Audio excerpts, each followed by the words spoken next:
प्रिय श्रोते हो, विकास बलवंत शुक्लचा नमस्कार.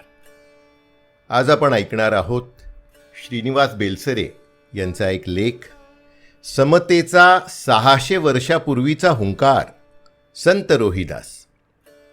संत रोहिदास किंवा संत नामदेव हे दोन्ही संत खरे तर हिंदू, पण आपण जेव्हा संत नामदेवांच्या अभंगांचा किंवा रोहिदासांच्या भजनांचा अभ्यास करतो तेव्हा आपला शीख धर्माबद्दलचा आदर जास्तच वाढतो. या दोन्ही संत कवींना सन्मान दिला तो गुरु नानक देवांच्या शीख धर्माने. केवढा सन्मान! इतका की यांच्या काव्यरचना शीख धर्माचा एकमेव धर्मग्रंथ असलेल्या पवित्र गुरु ग्रंथ साहेब यामध्ये समाविष्ट करण्यात आल्या.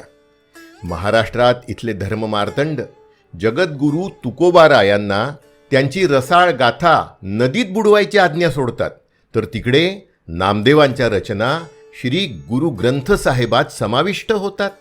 केवढा विरोधाभास! शीख धर्माचं केवढं हे महानपण! वर्णाश्रम धर्माच्या विषमतावादी प्रतिगामी वास्तवात राहूनही जातीपाती पलीकडे पाहू शकणारे संत इथे झाले. तसंच इतर धर्मातीलही जे चांगलं आहे ते स्वीकारणारे धर्मही या देशातच जन्माला आले. इथल्याच संतांनी सर्वसमावेशक धर्म आणि समतावादी विचार दिले. इतरत्र असं होऊ शकलं नाही. तिथे ईश्वरापर्यंत जाण्याचा एकमेव मार्ग म्हणजे एक विशिष्ट धर्म असं मानलं जाईल. इतरांना आपल्या धर्माची शिकवण देऊन त्यांचा उद्धार करायला शिकवलं जाईल. काही कट्टरपंथीय विचारधारांमुळे आज सगळं जग जीव मुठीत धरून जगतंय, कारण माणसाचा वंश नष्ट करणं हेच धार्मिक कार्य आहे असं मानणाऱ्या लोकांमुळे जगभरच्या कोट्यवधी लोकांना प्रवासात, यात्रेत, हॉटेलमध्ये जाताना आधी मेटल डिटेक्टरमधून जावं लागतं. विमानतळावर 3-3 तास आधी जाऊन सामान आणि स्वतःला तपासून घ्यावं लागतं. भारतीय संस्कृती जगात श्रेष्ठ मानली जाते कारण तिने कधीही अमुक एक मार्ग किंवा एकच धर्म श्रेष्ठ आहे असं म्हटलेलं नाही. ईश्वरापर्यंत जाण्याचे अनेक मार्ग असू शकतात, नव्हे ते तसे आहेतच, हा समावेशक विचार भारतीय मुळाच्या विविध धर्मांनी जगाला दिला. आता अगदी रोजच्या बोलण्यातलं उदाहरण घेऊ. मन चंगा तो कठौती में गंगा ही म्हण आपण नेहमी वापरतो. तिचा जन्म मुळात संत कवी रोहिदास यांच्या एका ओवीतला. संत रोहिदास एक उदारमतवादी संत. एकदा कोणतं तरी पर्व असल्याने लोक गंगा स्नानाला निघाले होते. त्यांच्या शिष्याने त्यांनाही यायचा आग्रह केला, तर ते म्हणतात, मी नक्की आलो असतो, पण मला एका ग्राहकाचे जोडे आजच द्यायचे आहेत, त्याला वेळ दिली आहे. मी जर स्नानाला आलो तर ती वेळ चुकेल आणि माझ्याकडून वचनभंगाचं पाप होईल. मग कसलं पुण्य माझ्या पदरी पडणार? त्यापेक्षा जर माझं मन निर्मळ असेल तर माझ्या या कमंडलूत सुद्धा गंगा प्रकट होईल.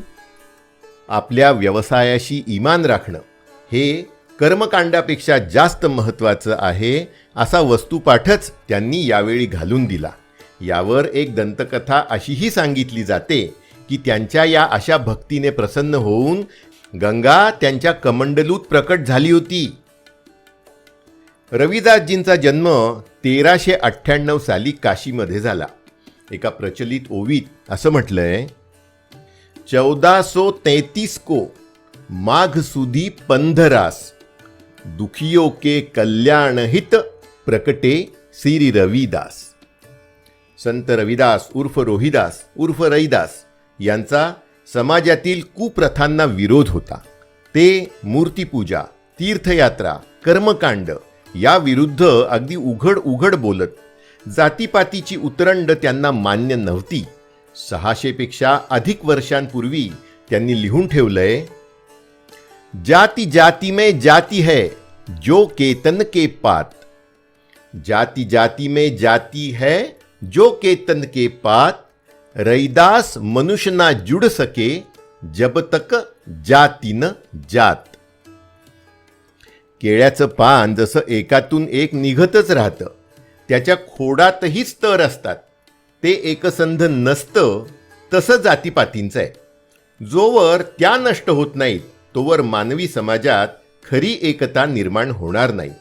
जोपर्यंत जात माणसातून निघून जात नाही तोवर माणूस माणसाशी जोडला जाणार नाही. ही भविष्यवाणी त्यांनी तेव्हा करून ठेवली आहे. त्यांना सर्व धर्मांचंही आपसात सामंजस्य अपेक्षित आहे. दुसऱ्या एका ओवीत ते म्हणतात, रैदास कनक और कंगन माही, जिमी अंतर कछु नाही. रैदास कनक और कंगन माही, जिमी अंतर कछु नाही. तैसे ही अंतर नहीं, हिंदू अन तुर्कन माही. हिंदू तुर्क नहीं कछु भेदा, सभी में है एक रक्त और मासा. दो एक ऊ दूजा नाही, पेख्यो सोई रैदासा. म्हणजे सोने आणि सोन्याची बांगडी यात फरक तो काय? तसंच हिंदू आणि तुर्क म्हणजे त्यावेळच्या भाषेत मुसलमान यांच्यात भेद नसतो. सर्वांचं रक्तमांस सारखंच. अशी अगदी साधी हृदयाला हात घालणारी मांडणी रोहिदासांची होती. उत्तरेत काही ठिकाणी त्यांचा उल्लेख रैदास असाही होतो. त्यांना मानणारा एक मोठा वर्ग उत्तर प्रदेश, पंजाब, राजस्थान आणि महाराष्ट्रात आहे. आजही त्यांची अनेक पदं नेहमी आपल्या कानांवर पडतात. लता दीदींच्या आवाजातलं हे पद त्यांचंच आहे. प्रभुजी तुम चंदन हम पानी, जा की अंग अंग बास समानी. प्रभुजी तुम दीपक हम बाती, जा की ज्योति बरै दिन रात. चातुर्वर्ण्य नाकारताना ते म्हणतात, ब्राह्मण खत्री वैस सूद जन्मते नाही, जो चाईह सुबरन कऊ पावई कर्मन माही. अर्थात ब्राह्मण, क्षत्रिय, वैश्य आणि शूद्र या वर्णाचा आधार जन्माधारित नाही. जन्माने कोणी बुद्धिवान, बलवान आणि धनवान असत नाही. तो आपल्या कर्माने काहीही साध्य करू शकतो. एकाच बिंदूतून सर्वांची निर्मिती होते. मग ब्राह्मण आणि शूद्र यांच्यात उच्च नीचतेचा भेद कसा? तत्कालीन धर्ममार्तंडांनी रोहिदासांचं ऐकलं असतं तर कदाचित भारताचा इतिहास सुद्धा बदलला असता. ते म्हणतात, जातपात के फेर मही उर्जी रही सब लोग, मानुषता को खात हई रविदास जात कर रोग. जातीपातीच्या गोंधळात सर्वजण आपापल्या जातीचा विचार करण्यात गुंतलेले आहेत. त्यामुळे त्यांची विचारशक्तीच संकुचित झाली आहे. तिच्यात माणुसकीला काही जागा शिल्लक नाही. माणुसकी आज जाती व्यवस्थेच्या रोगाने नष्ट करून टाकली आहे. तब्बल 600 वर्षांपूर्वी रोहिदासांनी करून ठेवलेलं हे वर्णन किती खरं आहे आणि आजही ते आपल्या भारताला लागू पडतं. अशा मर्मभेदी विचारांमुळेच भारतरत्न डॉक्टर बाबासाहेबांना संत रोहिदासांचे विचार खूप भावत. त्यांनी आपलं द अनटचेबल हे पुस्तक संत रोहिदासांनाच अर्पण केलं आहे. ॲनिहिलेशन ऑफ कास्ट या ग्रंथातही रोहिदासांच्या विचारांचा उल्लेख बाबासाहेबांनी केला आहे. संत कबीर हे तर रविदासांचे समकालीन, ते गुरुबंधूसुद्धा होते. त्यांनी रविदासांचा उल्लेख संतन में श्रेष्ठ रविदास अशा गौरवपूर्ण शब्दात केला आहे. रविदासांच्या साहित्यात नारद भक्तिसूत्र, रविदास की बानी आणि रविदास के पद यांचा समावेश होतो. त्यांनी सर्वसामान्यांना समजणारी भाषा म्हणून मुद्दाम ब्रज भाषेचा उपयोग केला. त्यांच्या लेखनात अवधी, राजस्थानी, खडीबोली, उर्दू आणि फारसी शब्दांचाही वापर दिसतो. रोहिदासांची 40 पदं गुरुग्रंथ साहेबात समाविष्ट करण्यात आली आहेत. त्यांचं आध्यात्मिक प्रतिपादन होतं, या जगातील सर्व गोष्टी नश्वर आहेत, क्षणभंगूर आहेत. मग माणसाने आपल्या देहाचा आणि शक्तीचा उपयोग लोकसेवेसाठी का करू नये? राम, रहीम, कृष्ण करीम, राघव ही सगळी एकाच ईश्वराला दिलेली वेगवेगळी नावं आहेत. वेद, कुराण आणि पुराणातही एकाच ईश्वराची स्तुती आहे. कृष्ण करीम, राम हरी राघव, जब लग एक न पेखा, वेद कतेब कुरान पुरातन, सहज एक नहीं देखा. संत मीराबाई सुद्धा त्यांच्या वाणीने प्रभावित होऊन त्यांच्या शिष्या झाल्या होत्या असं म्हणतात. त्यांच्या शिकवणुकीने प्रभावित होऊन सिकंदर लोदीने त्यांना दिल्लीस येण्याची विनंती केली होती. संपूर्ण नम्रतेचा पुरस्कार करणाऱ्या या संताने अहंकाराचं अगदी सुंदर वर्णन केलंय. मुंगी साखरेचा एक एक दाणा गोळा करून मधुर अन्नाचा आस्वाद घेते. हत्ती तिच्या कितीतरी पट मोठा, आणि तसं असूनही तो मात्र कधीही साखर खाऊ शकत नाही. त्याचं मोठेपणच त्याच्या जीवनातील माधुर्याच्या आड येतं. ईश्वर भक्तीचा आनंद घ्यायला अंगी नम्रता हवी. ज्याला अहंकार आहे तो ईश्वर भक्तीचा आनंद घेऊ शकत नाही, असं संत रोहिदासांचं प्रतिपादन होतं.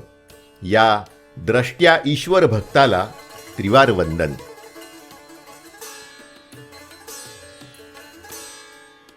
श्रोते हो, आपल्या भारत देशामध्ये ना खरं तर इतकी मोठी मोठी माणसं होऊन गेली की त्यांनी जे सांगितलं आहे ते आपल्याला जन्मभर पुरे पडेल. पण आपणच असे करंटे आणि नतद्रष्ट आहोत की आपल्याच घरातलं हे शहाणपण आपण दुर्लक्ष करतो आणि त्याच्याकडे बघत नाही, आणि आपल्या आयुष्यासाठी बाहेर कुठेतरी उपदेश शोधायला जातो. संत रोहिदास 600 वर्षापूर्वीच्या या संताबद्दल श्रीनिवास बेलसरे यांनी लिहिलेला हा सुंदर लेख दैनिक प्रहारमध्ये 2016 या साली प्रकाशित झालेला आहे. या लेखाचं अभिवाचन केलं होतं मी, म्हणजे विकास बलवंत शुक्ल यांनी. हे आपल्याला माझ्या विकासवाणी या यूट्यूब चॅनलवरून ऐकायला मिळालं. यापूर्वी श्रीनिवास बेलसरे यांचे अनेक लेख मी वाचलेले आहेत, जे माझ्या यूट्यूब चॅनलवर एका वेगळ्या प्लेलिस्टमध्ये सुद्धा समाविष्ट आहेत. आपण ते जरूर ऐकावे. त्यासोबतच इतर अभिवाचनंसुद्धा ऐकावी. आपल्याला जर ही अभिवाचनं आवडली तर त्यांना जरूर लाईक करा, आपल्या मित्रमंडळींपर्यंत शेअर करा आणि माझ्या चॅनलला सबस्क्राईब करा. धन्यवाद.